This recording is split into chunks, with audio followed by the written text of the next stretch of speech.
Or you can go to a suspension of the action, where you table the action. Or in other words, let's say that the defendant's in the hospital, and there's no way he can deal with this lawsuit. He can request that the court suspend the action until he gets out of the hospital. Something like that. That would be the third dilatory plea, suspension of the action. Now, if he chooses to go for a peremptory answer, also known as a plea in bar. If he goes for a plea in bar, peremptory action, then what that means he's trying to get a judgment that's based on the merits. In other words, we consider the facts. Once he decides to do a peremptory plea, then again, what kind of peremptory plea? He has two choices again. It can be either a confession and avoidance, or it could be a traverse. A confession and avoidance basically says there are two possibilities for a confession and avoidance. The one possibility says, hey, yeah, I did all these facts, but there was no law against it. Okay? He confesses it, but then he avoids the penalty because where was the obligation? You know? It's like that Texas case. The judge, he needed to kill him. Okay. All right. So that's one of the confession and avoidance. The other confession and avoidance is in discharge. In discharge, what that means is that, hey, at one time there might have been a law, but it got changed. So at one time I had this obligation not to do this to him, but that no longer is the case. Whatever the issue is, at one time I was obligated, but now I no longer am. So that would be the in discharge confession and avoidance under peremptory plea. The other choice is traverse. Now traverse, all the word traverse means is denial. Once you deny something, you have traversed. Okay? The word denial and the word traverse are synonyms. They mean the same thing. So, you can deny all the facts. That's a general denial. Okay? You can get very specific, what's called a specific or common traverse. That means you deny some things, but you admit other things. And that's typically the case. Or it could be a special traverse. Now, special traverse means that all the facts that the plaintiff presented are true. He says, I did this. Yeah, it's true. He says, I should have done that. Yeah, that's true. But the plaintiff didn't tell the whole story. There's more to the story. So, in a special traverse, you admit all those facts and you bring in new facts saying, now here's the rest of the story that gives you the picture. Okay? And for that reason, you're not liable because of these additional facts. And then finally, there's the estoppel, the fruit of the poison tree. In this kind of a traverse, what you're saying is that this guy basically, by his evil deeds, he created a situation, and now he's trying to benefit from it. Let's say, for example, somebody walks up to you and starts an argument, and he's in your face, and he's threatening to hit you, but he doesn't.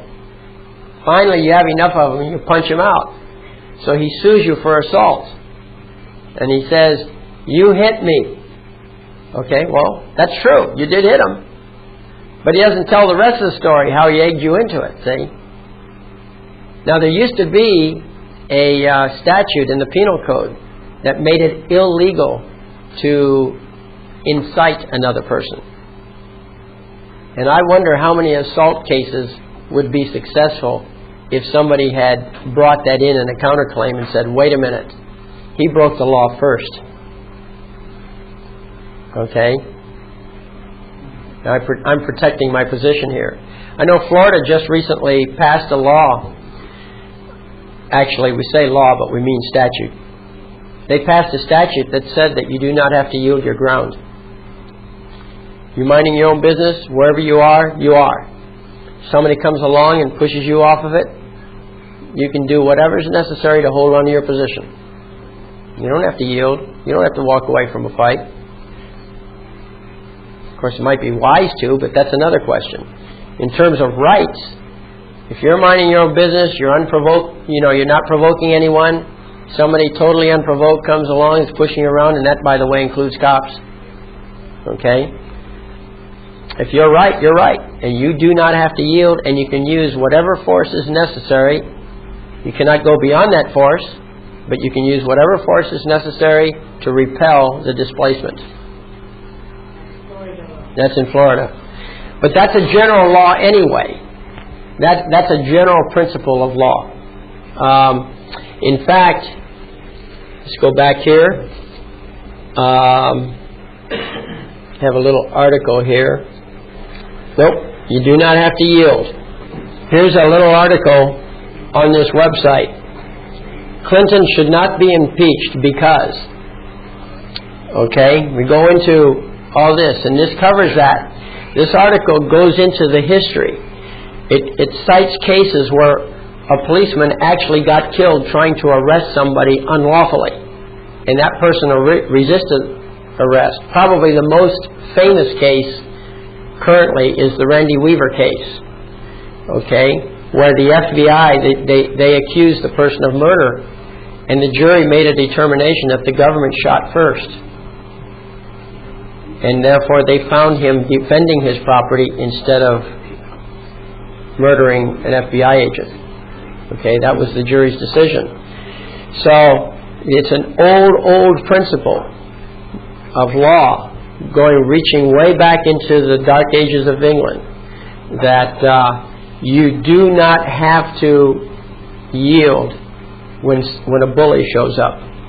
See, I wonder how far back that goes. I got some dates in here, I guess.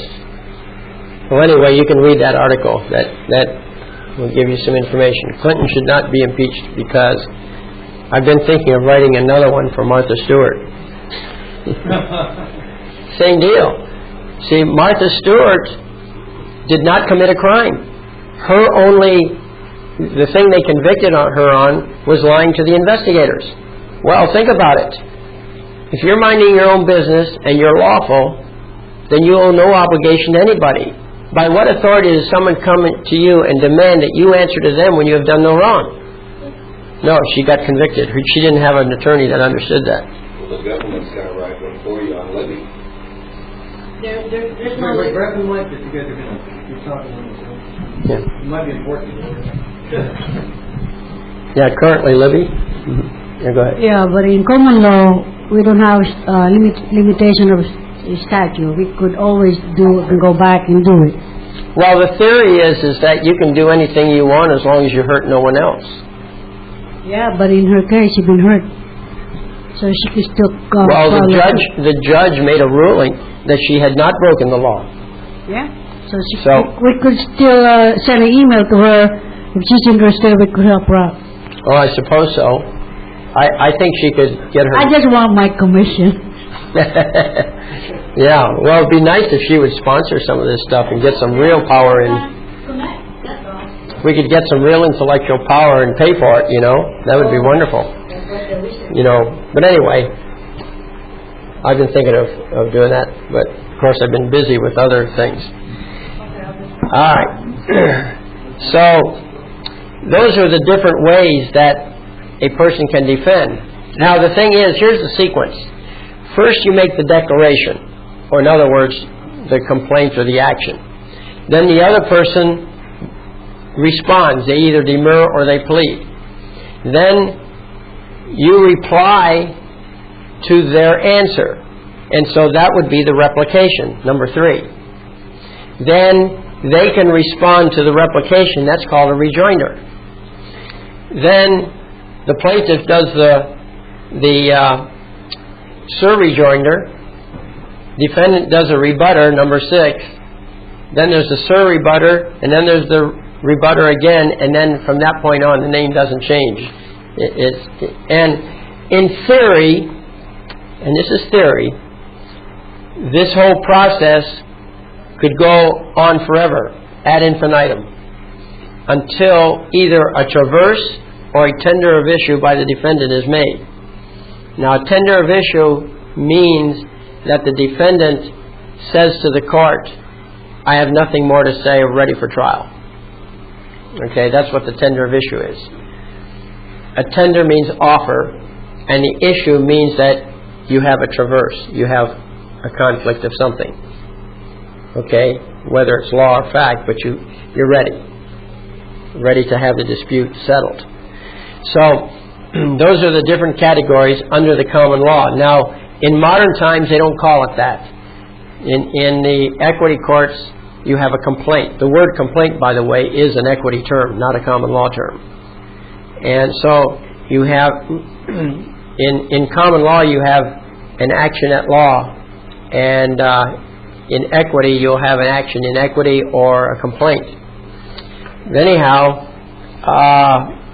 a lot of states, and possibly, I'm not sure if California is one of them or not, what they do is in their own process, in their statutory processes, they limit it to 3 papers. You have your original complaint, you have the answer to the complaint, and then you have the reply to the answer. 3 papers. Okay? Complaint, answer, and reply. So the idea is you say everything you're going to say in your complaint. You make your beef right up front, what it is. If you're in equity, you just make general complaints. If you're doing law, if you're in common law, you put the whole boat in. You put in all your facts. You put in all your law. Okay? There's the whole story is right there in your complaint. You have nothing more to say. Okay? That's it, right there. Nothing else. So, but the other person then answers, and in his answer he can introduce more facts. That's why you get to reply. When you reply to his answer, you limit your reply to the things that he had to say. Okay? And by the way, there's a rule against duplicity. In other words, whatever you said in your original complaint, you do not have to repeat in your reply. All right? But you do deal with the new issues that he raises up. If you sue, the answer comes through, there's new issues in that answer. Your reply is to take care of those new issues. Okay? So if he introduced new facts, you can then answer those facts with your own. Okay? Of course, if he introduces new facts, then you can produce new facts that are relevant to that. So, but anyway, it's a 3-step process normally. Under common law, it's an infinite process, and but it's not loose running. The theory is it could go indefinitely, but in actual practice, you're narrowing down the issues, and you start running out of issues. You ever played 20 questions? You can get to almost anything with just 20 questions, you know. So it's kind of the same idea here. Anyhow, that's the overall picture of the names of the papers that are to go through. Now, one difference between the first and second steps and the rest of the steps is this. Remember, each step is a responsive step except the first one. The first one, you're taking the initiative. You're putting the issues on the table. But in the second step, you have these choices. You can demur or you can plead, and then you have dilatory pleas and peremptory pleas.